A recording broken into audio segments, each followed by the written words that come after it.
اومدی، خوش اومدی. سلام و درود به همه ددکوکای عزیزم. گل سر تا پاتون بریزم. استیو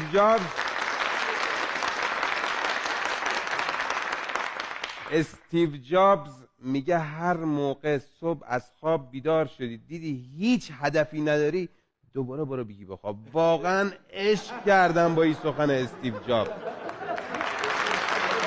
آفرین.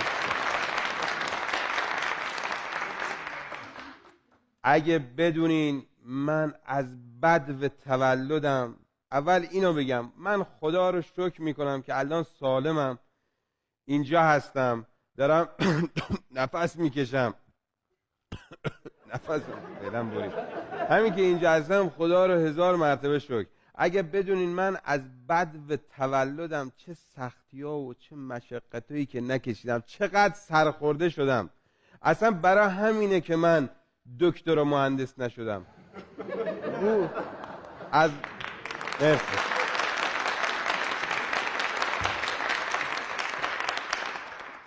از روزی که تولد شدم، وقتی که اقوام قوم خویشم می اومدن پیشمون که وقتی منو میدیدن نمیگفتن وای چقدر خوشگله آقای تفتی، مثل شما که نبودم. اختیار داری. مرسی. نمیگفتن که چقدر نازه، چقدر خوشگله. به محضی که منو میدیدن فقط میگفتن، به ننم میگفتن حالا همین که سالمه بازم خدا رو شکر.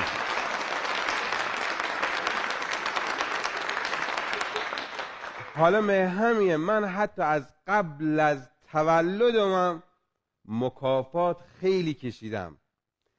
وقتی که از جنین سونا و عکس برداری و اینا میگیرن، متاسفانه دکترها میگن که یه توده و توموری رو صورت بچه است که ما هیچ کاریش نمیتونیم کنیم. حالا دور و بریا ننم اینا همه ناراحت نگران که هیچ کاریش هم نمیشد بکنیم. ولی از اونجایی که من ننم خیلی دوستم داره و خیلی حس خوبی بهم داشته، میگه من خاطر بچه‌مو میخوام به هر شکلیه میخوام بچه‌مو نگه دارم. حتما هم یه حکمتی داخلش بوده. ولی خدا رو شکر اون ماهای آخری که یک کمی جسم و جون گرفتم، دوره عکس برداری و سونا و اینا که انجام دادن، دکتر میگه حقیقتش اون تومور و اون توده‌ای که من فکر میکردم این دماغ بچه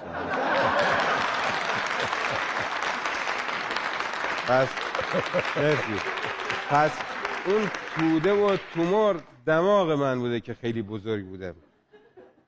چند وقت پیش دیدیم خیلی میگرفت که نفس نمیتونستم بکشم، اذیت میشدم. رفتم دکتر گفت یه قطره‌ای برات مینویسم.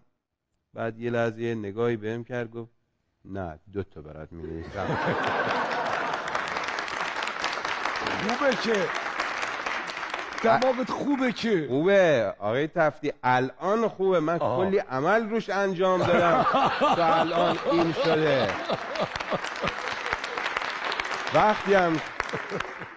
وقتی هم که رفتم اتاق عمل، از تا قبلش هر کسی میگفت چرا چسب انداختی رو دماغت، میگفتم حقیقتش پولیپ داشتم.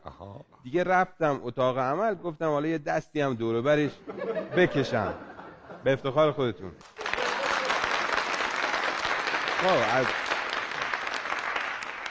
از بحث خودم و دماغم خارج بشم، چون حالا اگر من چال گونه‌ام آی تفتی داشتم، همه عاشق همین دماغی بزرگ میشدن و دماغ لک. ما که شانس نداریم، حداقل میگیم حرف دلمون رو اینجا بزنیم، خودمون رو خالی کنیم که حداقل افسرده نشیم. چون میدونید چرا جارو برقی ها افسرده هستن؟ نه. چون همه چیزو میریزن تو خودشون، ولی سشوار نه. سشوار اصلا همه چیزو میده بیرون. حالا از من میشنوین، برای اینکه همیشه شاد باشین، هر از گاهی بزنین زیر صدا بخونین، حتی اگر مثل من صداتونم که خوب نیست، ولی بخونید. شیرین شیرینم شیرینای تشکی، شیرین شیرینم شیرینای تشکی، آخ اومدی تا بختگان چرا برگشتی، آخ اومدی تا بختگان چرا برگشتی؟ شیرین شیرینم شیرینای عالی، شیرین شیرینم شیرینای عالی. آخ اومدی تا بختگان چراغ برداری، آخ اومدی تا بختگان چراغ برداری. تو زور گرما گله رو کرده، تو زور گرما گله رو کرده. چشمای خماریش من خو کرده، چشمای خماریش من خو کرده. به افتخار خودتون.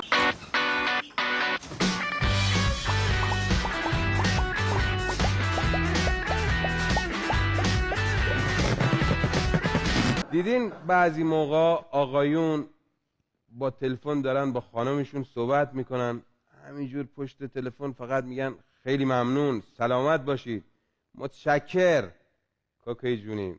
اینا همش ادا است. حاج خانم او طرف خط کلن داره بد و بیرا میگه، بستتش به رگبار. اینجا داره ادا برای من و تو در میکنه. من خودم تا قبل از اینکه ازدواج کنم فکر میکردم زندگی همش همین گشت و گذارا هست و مسافرت و دور زدن و حرفای عاشقانه و پیامکه عاشقانه، تا ای که یه روز آی تفتی به جای پیام دوست دارم برام پیام اومد 2 کیلو سیب زمینی با 1 کیلو پیاز بگیر بیا خونه هویج. حالا من نمیدونم هویج یعنی که بگیرم بیارم، آفرین. هویج رو نمیدونم حالا باید بگیرم ببرم یا منظورش به خودم بوده گفته هویج یا نه تیپم هویجه، اینو من نمیدونم. حالا چه تو بختگان چه هر جای دیگه اگه دیدین یه آقایی از ماشینش پیاده شد رفت اونور در رو برای خانمش باز کرد، خیلی تعجب نکنید، این 4 تا حالت بیشتر نداره. یا اینکه ماشینش نوه میخواد بره که در و خانم محکم نبنده، یا اینکه خانمش نوه خاطرشو میخواد بره واقعا در رو براش باز کنه، یا اینکه این مورد آخر، یا اینکه سومیه این چهارمیه نمیشه بگی. آفرین. تفتی چهارمیه نمیشه بگی. یا اینکه در ماشین خرابه، این میره از اون در از داخل باز نمیشه که مجبوره بره در باز کنه. به افتخار خودتون. ما تو بختگان یه منطقه‌ای داریم به اسم پیچکان که من خودم تقریبا برای همونجا هستم. پیچکان یه منطقه‌ای هست بسیار از لحاظ طبیعت زیبا، هم طبیعت زیبا هم آدماش زیبا، البته بجز منو نبین که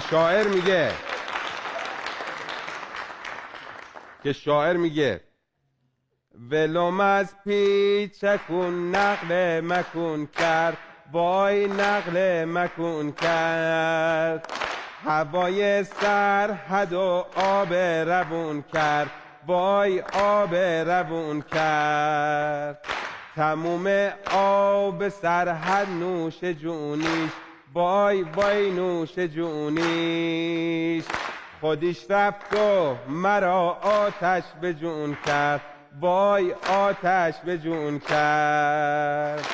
دمت گرم. ماشاءالله ماشاءالله به سلمان سلیمانی.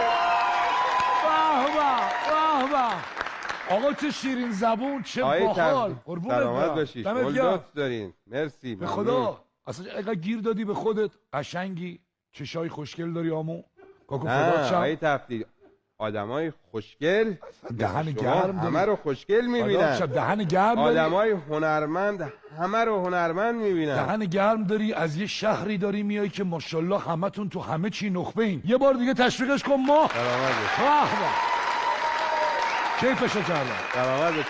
کردم. ماشاءالله.